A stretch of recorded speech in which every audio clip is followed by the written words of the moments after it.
buhay na presensya ng Diyos, ng ating Panginoon. Sabi pa nga, it's in God's presence. It's very important in our life journey. Sa buhay natin, Sister Ems, di ba, napakahalaga nun eh. Simula na makilala natin ang Diyos, feel natin, naranasan natin, na-experience natin yung presensya ng ating Panginoon. Kaya napakahalaga po eh, through thick and thin, no? Through health and sickness, no? Especially pagka merong karamdaman. Yun yung isang bagay na nakita ko pagka merong kang kailangan sa Panginoon, healing ba or what? Healing. Healing. Healing. Ayun nga, sabi nga po sa Exodus 15 verse 26, Sister Em, saying, if you will diligently listen to the voice of the Lord your God, and do that which is right in His eyes, and give ear to His commandments, and keep all His statutes, I will put none of the diseases on you that I put on Egyptians, for I am the Lord your healer.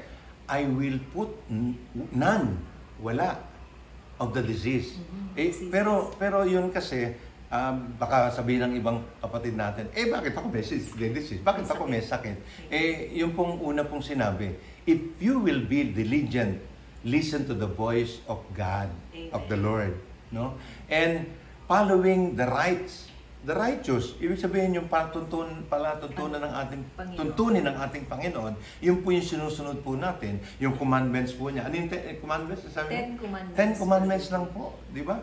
Kapatid, yun daw po, totoo lang, sasabihin ko po, kami ni Sister Emma nagsusumikap na marinig ang salita ng Panginoon at sumunod sa righteous way ng Panginoon, no?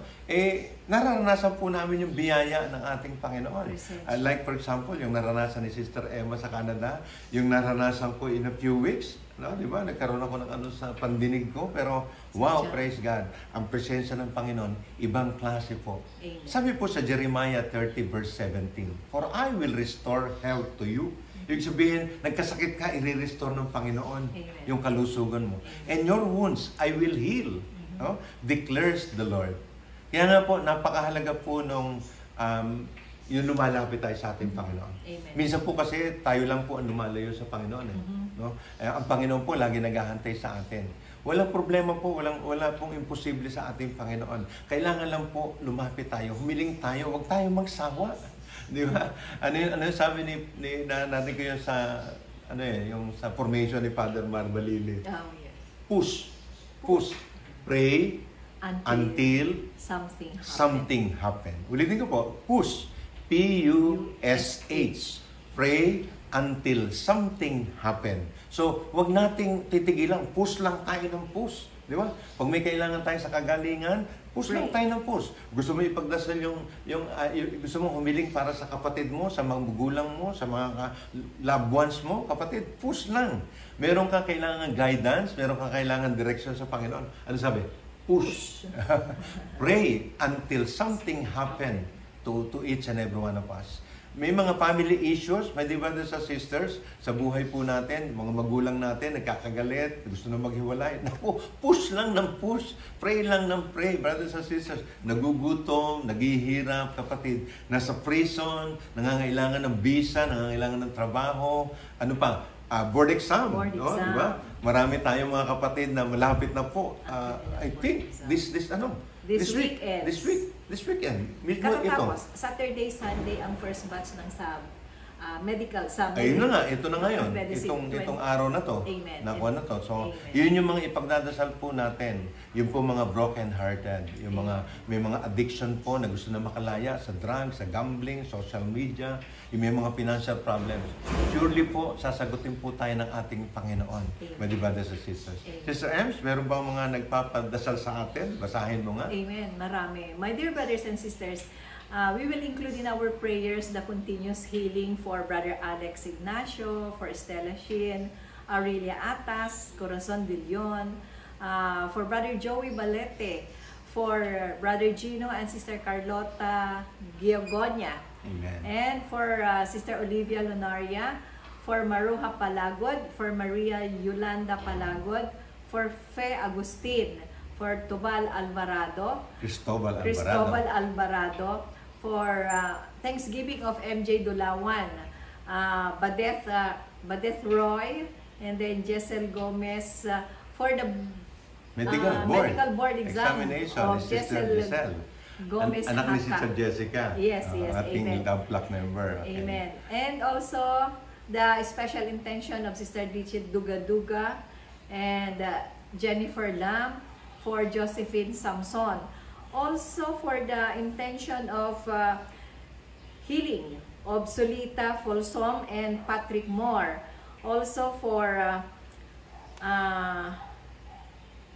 tapos na, safe nakarating na si Sister Lourdes Lasso. Amen. Thanksgiving na. Amen. Thanksgiving na. Amen. For the special intention of Geraldine Ragsak, for special intention for Jamay and Joseph Gahit, Amen. for healing of Virginia Macarilay, and Sister Celeste Martinez Aranas, Amen. Desideria Bornales, Jusdado Laksamana, for Vicente Salban, Serafin Crisostomo, Reynaldo Fajarda, Amen. for Jolene Gales, for Roderick Tibay, for Guillermo Ancheta, Julieta Lacanilao, Enrico Herisa, Remedios Calindas, Ramon Reyes, and for all other intentions of our brothers and sisters.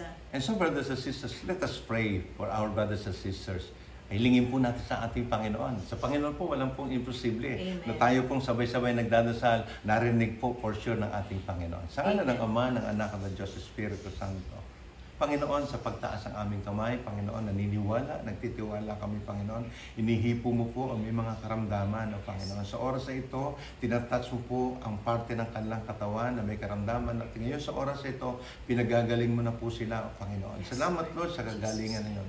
Lord God, yung mga tao po na nahihirapan, nangangailangan ng guidance, yung mga tao po na mayroong hidwaan, o Panginoon, bigyan mo po sila ng solusyon, o Panginoon. Ayusin mo po, Panginoon.